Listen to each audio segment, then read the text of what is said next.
All right, now to give us more perspective on this, we're being joined by retired Colonel Daniel Davis, who's joining us live from Sterling, Virginia. He's in fact a military expert and also host of Daniel Davis Deep Dive on YouTube. Now, Colonel Davis, thank you very much indeed, sir, for speaking to us here on WION. Let me in fact ask you about the statement that's been put out by the Russian President Vladimir Putin, where he has said, given the fact that the Western nations are arming Ukraine and are now giving the green signal for Kiev to strike targets deep inside Russian territories, Russia has said that it could now be open to arming probably even non-state actors who could attack Western nations with these Russian-given weapons. How do you read this statement by Vladimir Putin? Look, I think we need to take it deadly serious because you're talking about that Putin has really taken all that the West has given and the Ukraine has given for well over 2 years now, and he has thus far restrained himself to not strike outside of the borders of Ukraine against any of these sources. And they've been saying within their own domestic sphere and to continue to have the support of its people that this is an existential fight that Russia is waging against the entire West, against the NATO and its territory. With the West now escalating that above what it has been for the last 2+ years, and now saying that long-range weapons can be used in Russia proper. And there was also a couple of days ago, some of the Western newspapers released reports of a study that was showing how the U.S. Army would be able to put tens or hundreds of thousands of troops into Eastern Europe to potentially fight against Russia on the ground. At the same time, you're getting more and more reports of Western troops coming in as trainers and advisors, etc. I think that Russia's feeling like that there's a line is being crossed, and now then they are truly feeling existential. And I think that that's why he's saying all these things, and they probably mean it.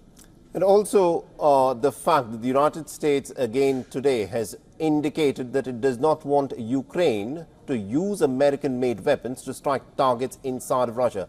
Does the United States of America under Joe Biden have a clear policy on how it wants the Ukrainians to use their weapons in this war? Because one day we hear that Biden is okay to let the Ukrainians use American weapons inside of Russian territory, and today he says that it is not in American interest to do so. Yeah, a lot of mixed messages coming out, and that's been, unfortunately, a hallmark of the Biden administration throughout this war. Things constantly change. There's so many that we had self-imposed red lines of things we wouldn't do, weapon systems we wouldn't give, and then they give them, and then it changes later. And now Biden said, the Politico reported last week that he had given secret approval for Ukraine to use some of the Western weapons north of Kharkiv. And then he says, well, it's kind of limited. But, the question is, does Ukraine really regard that as limited? Because everything else has fallen in time from pressure on the Biden administration. And I doubt that they're going to withhold this from, anywhere else that they may think it's useful. And they have definitely, the Ukraine side has definitely already launched very long-range strikes inside Russia all the time, really even before this. So I think that it'll just continue. Right. Now, my final question to you, Daniel Davis, is does the United States of America and the Western allies of Ukraine, do they have a clear idea of what Russia's nuclear doctrine actually is? Because the Russians have said that if they feel their sovereignty comes under threat, then they could use the nuclear option. So how far can the Western nations actually push and probe Russia and still ensure that Russia does not cross the nuclear threshold?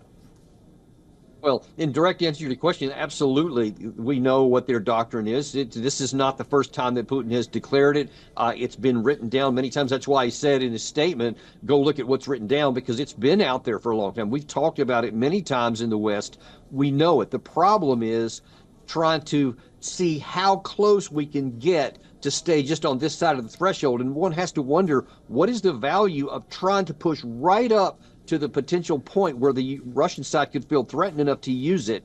Because it is absolutely a no-win situation for everyone, for Russia, for Ukraine, for the United States, and the entire West. I don't know why we're even pushing up on this, because there is no value in trying to find out where that line is. Absolutely. Thank you very much indeed, Colonel Daniel Davis, for joining us and getting us that perspective there. You're welcome. For all the latest news, download the WION app and subscribe to our YouTube channel.